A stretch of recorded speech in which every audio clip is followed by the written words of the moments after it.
And a pleasant good afternoon. Once again, John Verlin, On-Demand Advertising Solutions with Digital Marketing Update. Number 69, we're moving right along here. Got an email this past week from a gentleman named Larry in Independence, Missouri. And he has a really good question. He basically wants to know, he said, John, I've been listening to some of your podcasts, and I'm confused or a little curious. How do I show my board that I'm getting a return on investment with social media? Well, that's a great question, Larry. And I'm going to step back a bit historically, and that's a question every marketer has to answer with any marketing or advertising. How do you know if you're getting a return? Well, there happened to be a really good article in Harvard Business Review by Keith Quessenberry called The Basic Social Media Mistakes Companies Still Make. And I'm going to rephrase it a little bit and talk about keys to small business social media return on investment and how you can measure that. I want you to look at, on our services page and on these blog posts too, the small business marketing platform. I think if we look at the return on investment scenario with not only social media, but all your marketing through that prism, that lens, because everything ties together to produce a return. It can't just be the social media aspect. It can't just be direct mail or newspaper or TV or radio or email marketing. It all works together because of the platforms we have now to be exposed to messages. Okay, it used to be you had newspaper, TV, several channels, radio, number of channels. Today you got everything on your phone. Platforms all on your phone for news, entertainment, music, weather, you name it. Social interaction and engagement, from everything from forming a flash mob to voter registration questions, you name it, it's on the phone. And more people are doing this, as we talked about before. So when you look at return on investment, Larry, for your social media, Keith has some really good points here I'm going to kind of go over and then talk about. But keep in mind that about 90% of medium and large businesses have used social media in their marketing for 5 years or more. And yet today, he indicates, the CMO's, Chief Marketing Officer survey reveals that nearly half of marketers are unable to show the impact of their social media investments. Now, that's no different than 20 years ago when you would ask business owners, okay, is your TV working? Is your newspaper working? 50% of them had no clue. And particularly if you were doing a media mix, one study I read years ago indicated that radio reinforced newspaper ads. Somebody said, I saw your ad in the newspaper. Oh, okay. Well, it was called to attention through radio ads people had heard to look in the newspaper for that ad. So it's all intertwined. That hasn't changed. But he indicates that, again, 50% of the marketing officers have no clue as to whether they're getting a return on investment for their social media. And he indicates that no matter what your social media strategy is, it's probably a good idea now, take a look back, see if we need to do a strategic do-over. 90% of Fortune 500 corporations are on LinkedIn, 84% on Facebook, 86% on Twitter. And all of these, many of them entered social media front lines without any kind of clear strategy. Social media, and I think it still is perceived as, particularly by smaller businesses, is kind of an add-on to existing plans. It's another outlet to deliver a marketing message, period. Well, later, marketers found themselves working backward to connect their social strategy to their business strategy as managers wanted more proof that they were getting a return on investment. But again, I want you to keep this looking through that prism of a marketing platform. It all works together to enhance your brand, your impression, your message.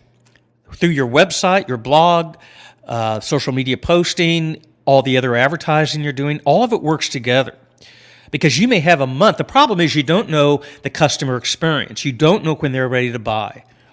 And you don't know what medium they will be focused on at that moment when they're really ready to make that decision. They may see you all the time on Facebook, But guess what? They're looking for a news feed. They see an ad you might have, but they're looking in their news feed for stuff from their friends. And they're not in the market for snow tires. They don't care. That's a distraction. But come November, December, and you get an ice storm or snowstorm, now it's top of mind. They're looking and boom, your ad stands out.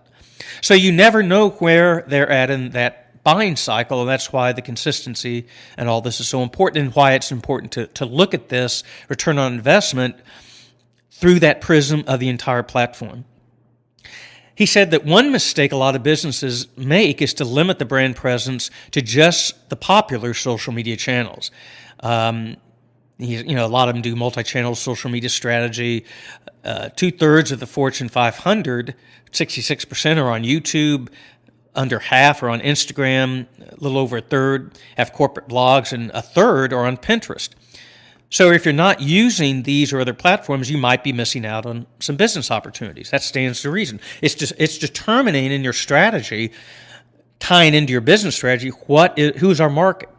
Who are we looking for? 93%, he says, of Pinterest users plan purchases on the platform, and 87% have made a purchase after seeing a product they like. Now, other platforms like Snapchat might be a great place to reach certain demographics like millennials, or Instagram has done a lot of for brands like Gatorade. But it all comes down to, and this is a good point, he says businesses that have prioritized blogging are 13 times more likely to receive positive return on investment. This is why I'm saying all this ties together. You read all these statistics, and you still got your gut instinct to go with on some of this, because, yeah, we get all the data, but how true is that going to stay now versus 6 months from now? But this gives us something to work with to try to mention, why we are getting a return on investment. So it needs to align your social media strategy with what matters to your company, and you can base it on business objectives rather than say, well, we got X number of follows or likes or shares.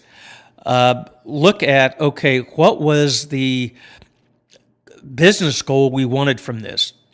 We wanted 100 new applications. Now, again, Google Analytics, analytical platforms can do wonders to tie in cost per conversions on your website, such as filling out an application or calling your phone number or whatever. And all those are great because they can tie in. If you're buying ads on Google, they'll show the cost per conversion. The problem is you may be only spending a third of your budget on Google, and so you can't use just that return to factor in all the other stuff you're doing, much less any kind of organic traffic your website may be picking up. You have to look at that too, because that can filter in from other sources. And again, this is where it gets convoluted, and why I say keep looking at this through a marketing platform lens, because there's so many little factors factoring into this. When you do try to say, well, we are getting a good return, here's how we know it. We can track some of this stuff, and we know where they're coming from. So anyway, he basically suggests, what kind of numbers do you have to hit? How's your managers or shareholders going to judge success? And has anything changed from all that? You can't help it if Google changes an algorithm, or Facebook, or suddenly the responses you were getting just drop off. Well, what happened? Well, they may have changed their methodology and algorithms, and suddenly that's just flat out not working for you anymore. So basically tying in the idea of, okay, one clear goal might be to increase awareness of the brand by 20% for, say, people 18 to 24 years old within 6 months.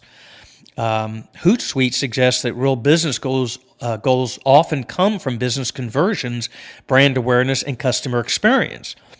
So see, it's other things are happening to cause conversions.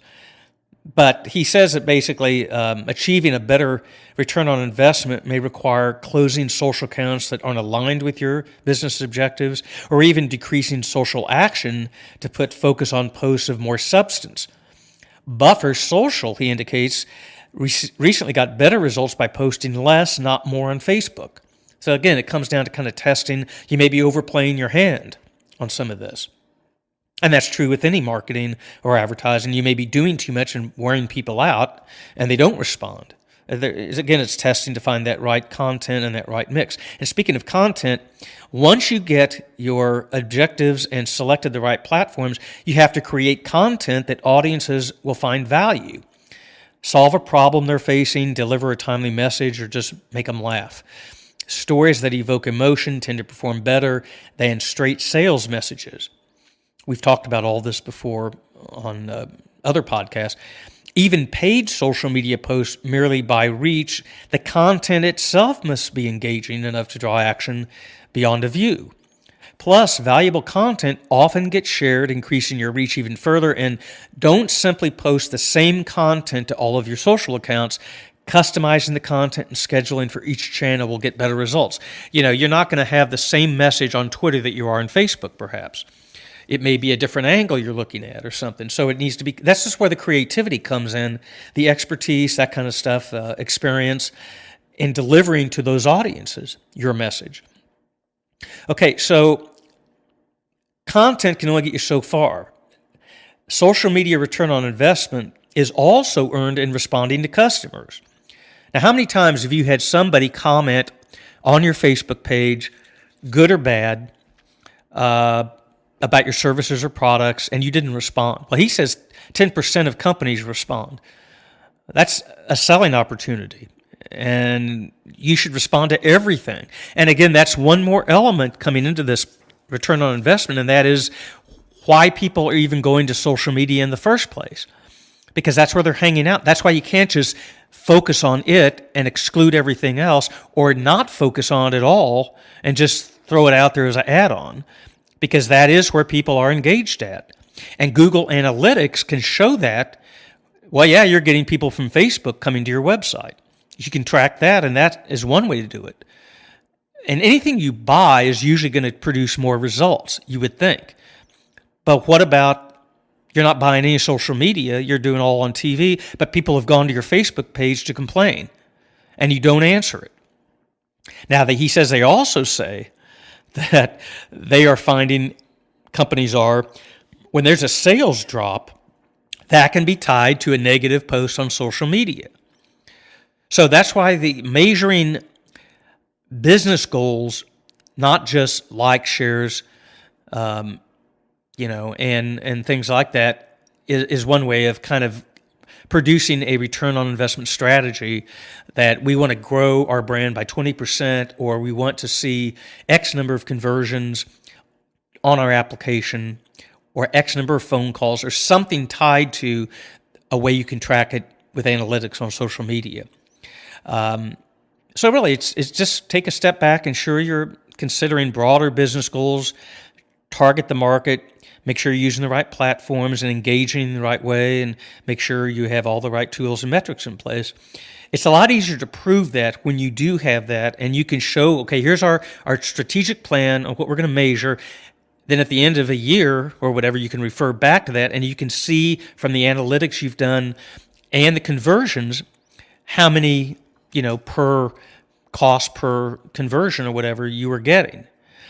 But you have to do the same thing with your other marketing too. That's why it all ties together.